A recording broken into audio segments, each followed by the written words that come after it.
Now that we understand operators, we're ready to cover control structures and also to compile some C code down to LC3 instructions.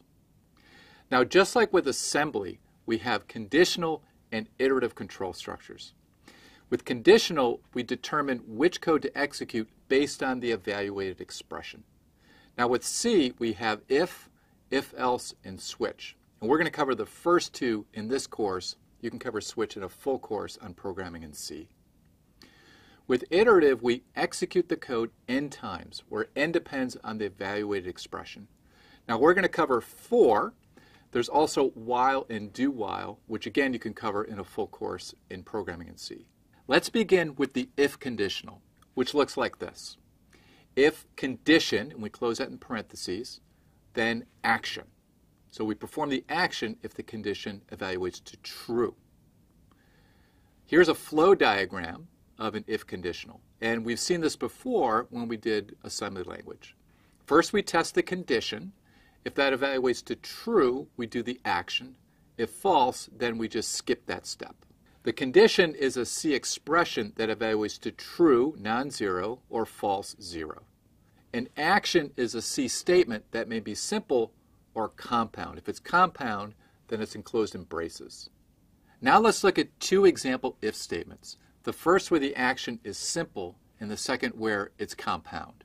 In the first one we have if z equals 0. Now we have double equal sign here because we're testing for equality with 0. And if that's true, then we're going to do the action y equals x plus 5. In the second, we have a compound action, where again we're testing for equality with 0 with z. And now we have two statements. We have y equals x plus 5, and the second, z equals y over 3. And both of those will be done if z equals 0. Here are some more examples of the use of the if conditional. In the first, we're testing if x is not equal to z. And if that's true, then y will be assigned the value of 5 times x. In the second example, we're testing the variable age to see if it's greater than or equal to 13, and, we have the logical and here, less than 20. If that's true, then the age is in the teen range, and so we're going to increment our variable teens.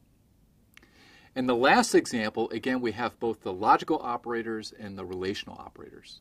Here we're testing is month equal to 4, or equal to 6, or 9, or 11. If that's true, we have a month that has 30 days, and we're going to print that statement. Now let's look how we can compile an example of C code into LC3 instructions. So here's our statement. If x is not equal to 5, then we'll assign y the value of 8. And here's the equivalent LC3 instructions for that C code.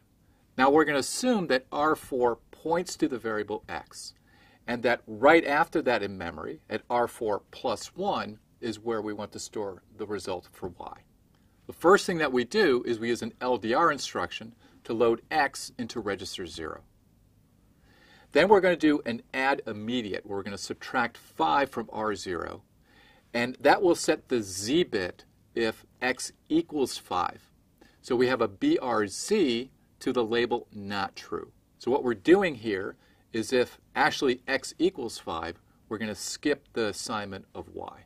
If the z bit is not set, that means that x is not equal to 5, and we're going to do the assignment of y in the next 3 instructions.